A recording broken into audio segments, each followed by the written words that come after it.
Alors à contre-courant peut-être, mais c'est bien réel, certains psychologues s'interrogent sur la mixité à l'école. Il y a déjà longtemps qu'en France, garçons et filles sont rassemblés sous les mêmes préaux, dans les mêmes classes.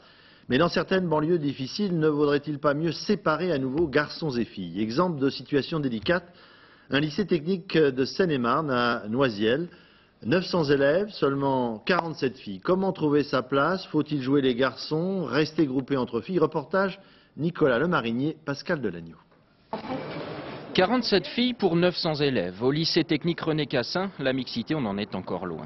Alors, lorsque les filles se retrouvent entre elles, elles ont beaucoup à dire. Sur les réflexions que font certains professeurs, par exemple. La place des filles n'est pas dans un atelier ou des trucs comme ça, quoi. Sur la façon d'afficher sa différence avec les garçons. Dans la tenue, on va pas toutes s'habiller comme des garçons, mais dans l'attitude, c'est vrai qu'on prend un petit peu, ce qu'ils ont, quoi. Ça décalque un peu sur les garçons, quoi. Mais je pense qu'elles veulent quand même garder leur féminité, quoi. Nous, on se comporte normalement, quoi. Moi, je me comporte ici comme je me comporte ailleurs, quoi. Ça, c'est clair, hein.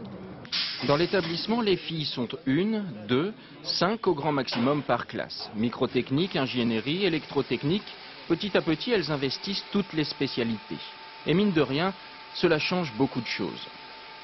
Elles sont le relais avec les enseignants, l'administration. Au moment des élections de délégués de classe, quand il y a une fille, elle fait toujours partie des délégués de classe. Et les garçons sont, je dirais, un peu pénalisés quand ils n'ont pas de filles dans leur classe.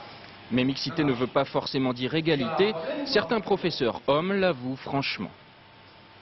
On a un petit peu tendance, j'ai un petit peu tendance à attendre des filles un travail beaucoup plus soigné, beaucoup plus réfléchi, et c'est souvent le cas. Les clichés ont la vie dure, parfois même dans les familles des lycéennes. Les filles qui viennent ici sont des filles qui ont un caractère en général bien trempé parce qu'elles ont justement réussi à combattre ces réticences dans leur propre famille. Ces filles-là en veulent et cela se vérifie dans leurs résultats scolaires, meilleurs que ceux des garçons, 10 à 20% de réussite en plus.